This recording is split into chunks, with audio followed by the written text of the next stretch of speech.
If you're over 60, there's a good chance you can still hear it. Not traffic. Not a television left on in the next room. A broom slapping against a porch rail on a Saturday morning. The thump of a rug being beaten over a clothesline. The clink of glass milk bottles being rinsed and set out before the sun was even fully up. You probably didn't realize it at the time, but those ordinary mornings would one day become history, the kind that never makes it into a textbook. Today we're stepping back into that world, into the kitchens and front porches and laundry rooms across small-town America where an entire generation ran their homes without a single machine to help them. Some of it will surprise you. Some of it you'll recognize instantly, because somewhere in the back of your mind, your own mother or grandmother was doing exactly this, and you were probably standing somewhere nearby, watching, without ever knowing you'd remember it decades later. Nobody ever said the words out loud. They didn't have to. A dirty front step spoke for itself, and scrubbing it was one of the very first cleaning habits of the day, done before almost anything else in the house. Before breakfast dishes were even cleared, homemakers across the country were on their knees scrubbing that step with a stiff brush, hot water, and a bar of strong soap. In small towns across Iowa and Ohio, this happened at almost the same hour every single morning, as if the whole street had agreed on it without ever discussing it. Some added bluing to the rinse water so white steps caught the morning light. Others dragged a pale stone called a hearthstone across the edge, leaving a clean line the whole street could see. Funny thing is, nobody could tell you exactly why a hearthstone worked better than plain soap. It just did, and that was reason enough. A woman who skipped it, even once, felt it the moment a neighbor walked past a little too slowly, eyes flicking down without a word. That kind of silent judgment traveled faster than any gossip ever could. So even on the coldest mornings, even with a baby on one hip, the step got done, because letting it slide even once felt like inviting the whole street to talk. The front step wasn't the hardest job in the house, though. That title belonged to something everyone dreaded, something that came around every single week and never once got easier. By the time breakfast was over on a Monday, the work had already barely begun, and everyone in the house knew it. In many American homes, Monday had been known as wash day for generations, so consistently that people simply called it Blue Monday. It wasn't just about clean laundry. It was one of the most physically demanding cleaning routines in the entire house. Water still had to be heated in a copper boiler, clothes sorted and soaked, and before long the washboard came out, knuckles going raw against it hour after hour. Whites went up first on the line, not because they dried faster, but because if darker fabrics went up first and an unexpected rain caught them, the dye could bleed and stain everything hanging beneath it. Electric dryers were still rare across most of the country, so sunshine and a clothesline did the work a machine handles today in under an hour. By the time the last sheet reached the line, most women had already done more physical work than a lot of us do in an entire week today. Funny enough, children probably hated laundry day right up until the sheets went outside.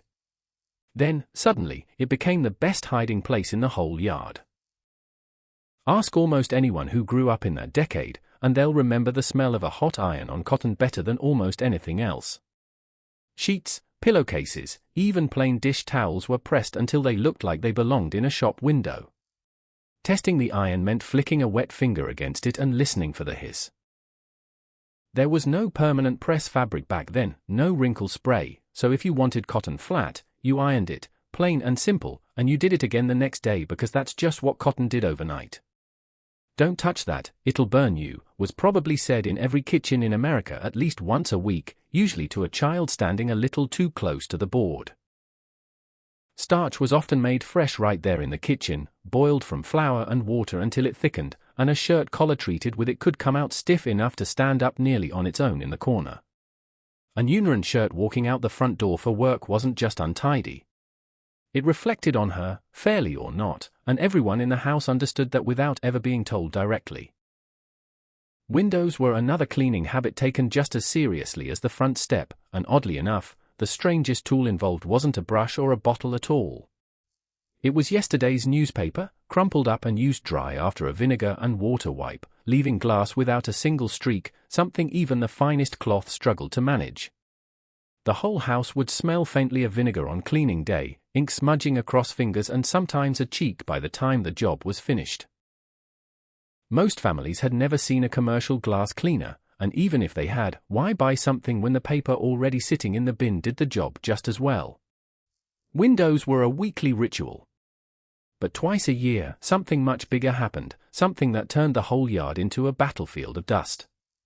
Even in homes that already owned a vacuum cleaner, plenty of women still believed nothing cleaned a rug better than taking it outside and beating it by hand. It was one of the most physical cleaning habits in the whole house. So rugs were dragged outside and hung over a fence, beaten with a wire beater until clouds of dust rose into the sunlight, children coughing and laughing at every swing. "Hang those shirts closer together, we don't have all day," a mother might call out to a daughter across the yard, half annoyance, half habit, the same line repeated every spring for years without anyone thinking twice about it.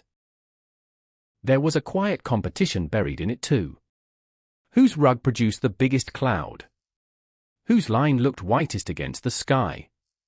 Nobody said it out loud. Everybody noticed anyway. By evening, whoever had done the beating could barely lift her arms above her shoulders, and the rug went back down onto a floor that had usually been swept and mopped underneath it while it was still outside airing in the sun. 2 full jobs finished quietly in the time most people walking past the house probably assumed there was only one. Then there was the stove, and this one still surprises people, easily one of the most unusual cleaning habits on this whole list. Cast iron rusted fast in a damp kitchen, so it needed a treatment almost nobody today has heard of, called blackleading, a graphite paste worked into every groove and buffed out until arms ached and hands turned black to the wrist. A well-blackened stove was the kind of thing a neighbor noticed the second she stepped into the kitchen for coffee, even if she never said a word about it directly. "Careful, I just did the stove," was a fairly common warning to a husband reaching for the coffee pot with sooty hands from the garage, half joke, half genuine concern about undoing an entire afternoon's work in 3 seconds flat. By the time gas and electric ranges spread through American kitchens, blackleading disappeared almost overnight, and nobody mourned it. It was hard, dirty, thankless work, and the moment something easier came along, an entire generation dropped it without a second thought. A guest might never notice a freshly ironed curtain. But she'd notice a tarnished doorknob the second she reached for it.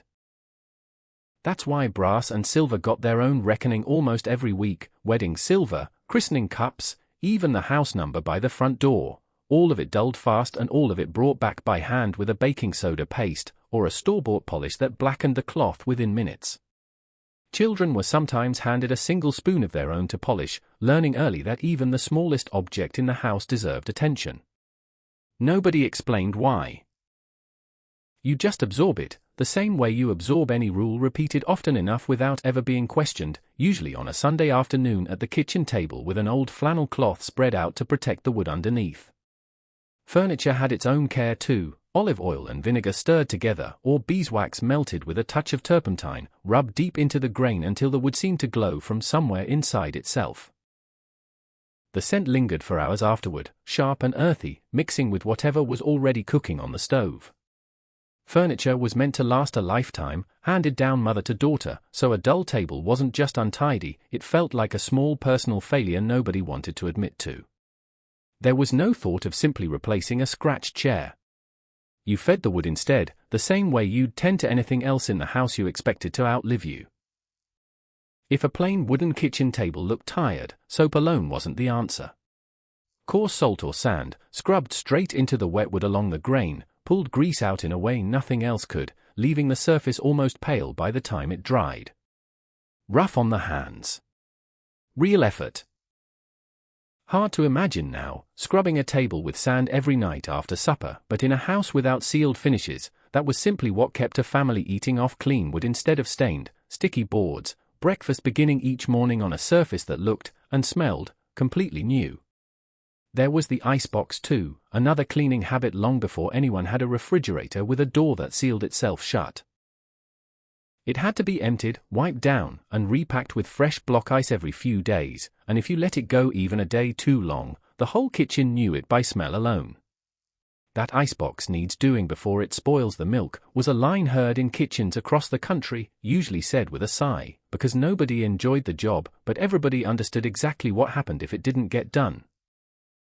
Melted water had to be caught in a pan underneath and emptied before it overflowed onto the floor, an easy thing to forget on a busy morning, and more than one family remembers the sound of a mother's exasperated voice discovering a puddle she hadn't expected. All of that was the weekly rhythm. Once a year, though, something bigger arrived, and everyone in the house knew it was coming days in advance. Spring cleaning wasn't a phrase, it was closer to a household holiday, and easily the single biggest cleaning habit of the entire year, equal parts anticipated and dreaded. As the weather warmed, the entire house came apart piece by piece, mattresses aired outside for hours, curtains washed and starched all over again, furniture hauled onto the lawn so the floor beneath it could finally be scrubbed. Walls were sometimes wiped with plain slices of soft white bread, which lifted a winter's worth of soot from wallpaper without tearing it. "Leave the windows open for another hour, let the house breathe," someone's grandmother would say, standing in the doorway with a rag still in her hand, the whole house smelling like fresh air and vinegar at the same time. It often took a full week, room by room, drawer by drawer, until the whole house had been touched by human hands. Coal and wood stoves left soot on everything through the winter months, which is really the whole reason the ritual existed in the first place. Once central heating spread through American homes in later decades, there was simply less grime to fight every spring, and the tradition quietly shrank down to something closer to a weekend project instead of a week-long event nobody could skip. And the last cleaning habit of the day, always, was the floor. Paste wax rubbed on hands and knees, in tight circles, until wood or linoleum shone like glass. No electric buffers humming in the corner, just muscle and time. Children knew better than to run across it fresh. Most waited at the doorway until their mother finally smiled and said, "Go ahead." Then the hallway became an ice rink, sock feet sliding end to end, laughter bouncing off walls that still smelled like wax and vinegar, and hours of honest work. It's strange to think about now, a chore that left her knees aching for hours somehow ended in one of the happiest sounds a house could make. Some families turned it into a small tradition without ever calling it that. The floor got waxed, the children got their turn to slide, and somewhere in between, the actual point of the whole afternoon quietly shifted from cleaning to something closer to togetherness. Nobody planned it that way. It just happened year after year, until it became one of those memories that outlives almost everything else from childhood. We've traded almost all of that hard, physical labor for convenience, and in most practical, everyday ways, that's a genuine blessing nobody in their right mind actually wants to give back. Nobody is asking you to haul water and boil laundry in a copper pot on a Monday morning, or spend an afternoon on your knees polishing a stove until your arms give out. Washing machines and vacuum cleaners didn't just save time. They quietly ended an entire way of living, one habit at a time, until most of it vanished within a single generation, so completely that a lot of it now sounds almost like folklore instead of something that actually happened in living memory. But somewhere in that trade, we may have also lost a certain kind of pride, the quiet satisfaction of standing in a room you built with your own two hands, knowing every inch of it was touched by love and effort and time. One day, there won't be anyone left who remembers the sound of a rug being beaten on a Saturday morning, or the smell of vinegar drying on the glass, or a mother's voice calling "go ahead" across a freshly waxed floor. Until then, let's keep those memories alive. If your mother or grandmother did even one of these things, tell us in the comments below, and let's remember them together, one comment, one name, one Saturday morning at a time, before this whole quiet way of living fades out of living memory for good.